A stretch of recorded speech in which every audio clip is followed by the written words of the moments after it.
সুপ্রিয় ঝিনাইদহ সদর উপজেলাবাসী, আজকে এমন একটি জায়গায় আমরা দাঁড়িয়ে আছি।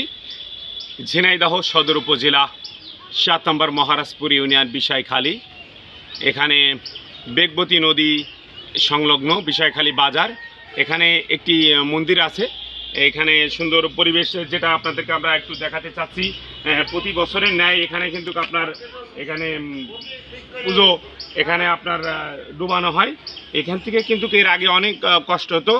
এখানে যারা হিন্দু সম্প্রদায়ের মানুষ যারা এখানে পুজো এখান থেকে যারা নিয়ে যেত, বাজার থেকে ব্রিজের উপরে নিয়ে যেত, অনেক কষ্ট হতো। তা সেটা কিন্তু এখানে যারা ঊর্ধ্বতন কর্মকর্তারা তারা কিন্তু অনেক টাকা অনেক পয়সা এখানে খরচ করে তারা এখানে সুন্দরভাবে সিঁড়িটি তৈরি করে দিয়েছে।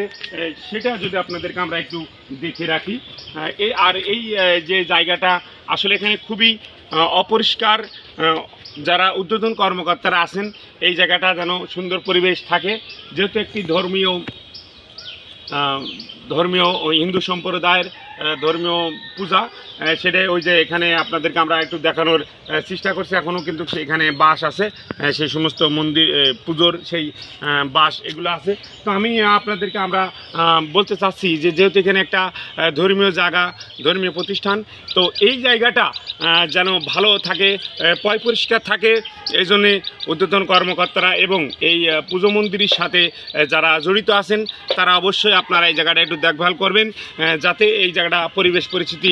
আমি বলতে চাচ্ছি যে এর সাইড দিয়ে যদি একটা করে যদি আপনার এই চেয়ার সুন্দর করে একটি সিঁড়ি সিস্টেম করে দুই পাশ দিয়ে যদি দেওয়া যেত, তাহলে কিন্তু এখানে কিন্তু অনেকটা ঠান্ডা জায়গা, পরিবেশটাও সুন্দর, যেহেতু এখানে নদীর কুল এলাকা। এই জায়গাটা আমি এটা কর্তৃপক্ষ যারা আছেন অবশ্যই এই জায়গাটা সুন্দর করার জন্য আপনাদেরকে আমরা বিনীত অনুরোধ করছি।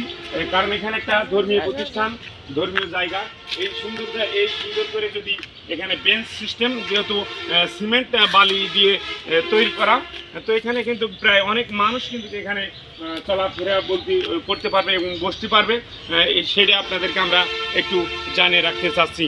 তো আবারও জানিয়ে রাখি যে যেই জায়গাটা, এটা হচ্ছে ঝিনাইদহ সদর উপজেলা ৭ নম্বর মহারাজপুর ইউনিয়ন বিষয়খালী বাজার, পুজো মন্দিরের সংলগ্ন এবং পুজো মন্দির আছে এখানে। এই জায়গা প্রত্যেক বছর আপনার আছে যে পুজো এখানে তল করানো হয়। আর সেই সাথে জানিয়ে রাখতে চাচ্ছি আমি আপনাদের ছোট ভাই, যেহেতু একটি ধর্মীয় জায়গা, কথাবার্তায় যদি কোনো রকম ভুল ত্রুটি হয় অবশ্যই ক্ষমা দৃষ্টিতে দেখবেন। সকলে ভালো থাকবেন, সুস্থ থাকবেন।